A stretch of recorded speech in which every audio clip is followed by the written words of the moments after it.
హ్యాపీగానే ఉన్నా, చాలా అన్ని ప్రమోషన్స్ కూడా పార్టిసిపేట్ చేశాను, సినిమా కూడా చెప్తున్నా. మారీ హ్యాపీ ఫేసే అది. నేను న్యాచురల్ అదే అండి, మనోడు హ్యాపీ ఫేస్ అది. అది ఇట్లా నాగవంశీ గారు కూడా కొద్దిగా సైలెంట్గా ఉండిపోయారు ఎందుకో. రేపు రిలీజ్ నాకు ఇంకా ఫైనాన్షియల్ క్లియరెన్స్లు ఉంటాయి కదా, నేను ఇక్కడ వచ్చి నుంచున్నా. ఇంకా నేను ఇంకా సైలెంట్గా ఉండగా ఎలా ఉండమంటారు చెప్పండి.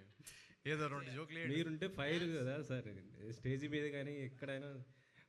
నాగవంశీ గారు ఉంటే అదొక ఎనర్జీ ఉంటుంది, కానీ ఆ ఎనర్జీ ఇక్కడ స్టేజ్ మీద అంటే మీరు సైలెంట్గా ఉంటే కొద్దిగా ఎందుకు అనేసి. ఇంకా మీరు అడగడం స్టార్ట్ చేయలేదు కదా, అందుకని సైలెంట్గా డాన్స్ ఎక్స్పెక్ట్ చేస్తున్నట్టున్నాడు. అదే అదే అదే చేద్దాం. మీరు వచ్చి 2 స్టెప్లు వేయండి మా సినిమాలో మంచిగా. పాటలు ఉన్నాయి, మీరు వంశీ గారు ఇద్దరితో అయిపోతుంది. సంక్రాంతి కాంపిటీషన్లో దిగడానికి కారణం ఏంటి సార్? అంటే ఇటు 2 సినిమాలు ఆల్రెడీ రిలీజ్ అయ్యి 3 అయిపోయినాయి, నెక్స్ట్ ఇంకొక సినిమా ఉంది, మీరున్నారు. ఇంత కాంపిటీషన్లోకి రావడం అంటే ఎంత కాన్ఫిడెంట్ ఉంది మీకు ఏంటి అనేది? మీకు ప్లాన్ చేసినప్పుడు ఇన్ని సినిమాలు లేవు యాక్చువల్లీ.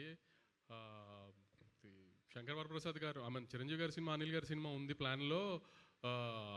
రాజాసాబ్ డిసెంబర్ అనుకున్నది, ఇలా ముందు 2-3 డేట్లు అనుకున్నట్టు ముందుకు వచ్చింది కదా. సో ఇంకో పెద్ద సినిమా ఎక్స్పెక్ట్ చేయలేదు యాక్చువల్లీ. ఒక అనిల్ రావుపూడి గారిది, చిరంజీవి గారి సినిమానే ఉంటుంది అనుకున్నాము. రెండో పెద్ద సినిమా ఎక్స్పెక్ట్ చేయలేదు. ఇంకా రవితేజ గారిది శర్వానంద్ కూడా సడన్గా వచ్చింది కదా, అవుట్ ఆఫ్ ది బ్లూ. నవంబర్లో డిసెంబర్ దాకా ఫస్ట్ బైకర్ అనుకుని సడన్గా వచ్చింది కదా. సో ఇంకా ఏ ప్రొడ్యూసర్లు వాళ్ళ ఫైనాన్షియల్ కమిట్మెంట్స్, ఓటీటీ కమిట్మెంట్స్ అవి ఉన్నప్పుడు మేము ఎవరిని ఏది ఆపలేము కదా. సో అనుకోకుండా 5 సినిమాలు అయినాయి, కానీ ప్లాన్ ప్రకారం అనుకున్నప్పుడు అంత లేదు. కానీ ఒకసారి అనౌన్స్ చేసినదో, ఒకసారి ఓటీటీకి ఇన్ఫార్మ్ చేసినదో మేము ఎవరం బ్యాక్అవుట్ అవ్వలేము కదా, అలా అది ప్రాబ్లం. కొద్దిగా ఈ సినిమాలో నవీన్ గారి ఇన్వాల్వ్మెంట్ ఎక్కువ ఉందనేసి అనిపిస్తుంది. ఏంటి సార్ డైరెక్షన్ అంటే మొత్తం కొంత కథ నేను రైటింగ్ మేము అందరం రాసుకున్నాం అండి. నేను, మారీ, చిన్మయ్ మా కో రైటర్ ఉంది. సో రాసుకొని దాని తర్వాత మారీ డైరెక్ట్ చేశాడు. అండ్ నా ప్రతి సినిమాలో నా ఇన్వాల్వ్మెంట్ ఉంటుందండి.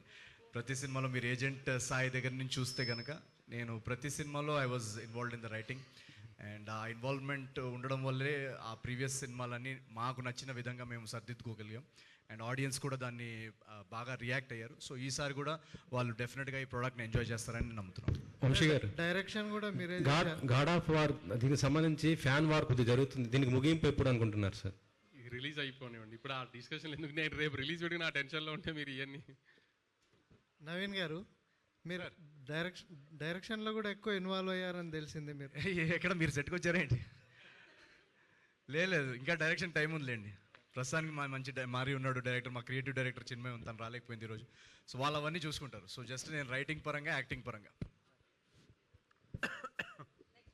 రేవంత్, లాస్ట్ ఇయర్ ఇదే టైంకి నీ లైఫ్ ఒకలా ఉండుండొచ్చు. ఈ 1 ఇయర్లో ఎట్లుంది? మూవీస్ అగ్రిమెంట్స్ కావచ్చు చేయడం, ఇప్పుడు నిన్ను స్టేజ్ మీద చూసినా కూడా లిటిల్ బిట్ బాడీ లాంగ్వేజ్ కూడా లిటిల్ బిట్ చేంజ్ అయింది, జేబులో చేయి పెట్టుకుని మాట్లాడుతున్నావు. సో ఎట్లా అనిపించింది ఈ 1 year, before and after? Last year సంక్రాంతికి వస్తున్న మూవీతో నీ లైఫ్ స్టార్ట్ అయింది కదా, ఈ 1 ఇయర్ ఎట్లుంది అంటున్నా. ఈ 1 ఇయర్ అంటే కొంచెం బిజీగా ఉన్నా. ఈ 1 ఇయర్ ఒక 10 ఫిలిమ్స్ లాగా చేస్తున్నా. అలాగే ఓ వావ్, ఎస్, బాడీ చేంజ్ అయింది. అలాగే అన్ని మూవీస్లో ఒకలా కనబడితే ఎలా ఉంటుంది, అందుకనే ఒక్క మూవీలో ఒకలా కనబడదాం అనేసి డైట్ చేశా, అందుకనే సన్నంగా అయ్యా. అవును, చాలా వెయిట్ లాస్ అయ్యి. అయితే మొన్న రిలీజ్ అయింది కదా చిరంజీవి గారి మూవీ, చిరంజీవి గారితో చేయడం ఎట్లా అనిపించింది? ఇండస్ట్రీలో ఎవరైనా చిరంజీవి గారితో చేయాలనుకుంటారు, బట్ ఎవరికి కుదరదుగా. అది నేను 1 ఇయర్లో ఒకే మూవీ తీసా. ఆ 1 ఇయర్లో నేను చిరంజీవి గారితో యాక్ట్ చేశా. అది నాకు చాలా లైఫ్లో హ్యాపీయెస్ట్ మూమెంట్. ఓకే, నవీన్ గారు, బేసికల్లీ చిరంజీవి గారు కావచ్చు, ప్రభాస్, అలాగే రవితేజ ఇలాంటి పెద్ద స్టార్స్ మూవీస్ వస్తున్నప్పుడు మీ మూవీ వస్తుంది, అదే ఆ మూవీస్తో పోటీగా అన్నప్పుడు ఎట్లా ఫీల్ అయ్యారు? ఇందాక అనే చెప్పినట్టు ఆ టైంలో మాకు అనౌన్స్ చేసుకున్నాం మేము, ఎంత ఆల్మోస్ట్ ఫిబ్రవరి ఆ టైంలో తెలిసిన తర్వాత. సో ఆ టైంలో అయితే మాకు ఐడియా లేదు ఇవన్నీ.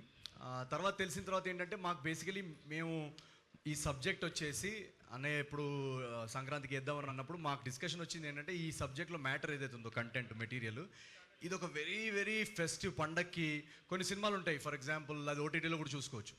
ఈ సినిమా కంటెంట్ ఎలాంటిదంటే ఒక ఫుల్ హౌస్ ప్యాక్డ్ థియేటర్లో జనాలతో కూర్చొని అందరూ ఒకటేసారి నవ్వుతుంటే ఒక ఎనర్జీ ఉంటుంది కదా మన ఫ్యామిలీ మెంబర్స్తో. కానీ ఇప్పుడు జాతరత్నాల్లో మీరు చూసుంటే కనుక ఒక థియేటర్లో అంతా ఒక ఫుల్ షేక్, ఆ కైండ్ ఆఫ్ వైబ్లు, పండగ ఎలిమెంట్స్, ఫ్యామిలీ ఎమోషన్స్, డ్రామా, ఒక బ్యూటిఫుల్ లవ్ స్టోరీ, ఇన్ని ఎమోషన్స్, ఇన్ని ట్రాక్స్ అన్ని కుదిరాయి కాబట్టి ఇది పండక్కేస్తే మన ఆడియన్స్ చాలా ఎంజాయ్ చేస్తారు దీని అని అనిపించింది అందరికి.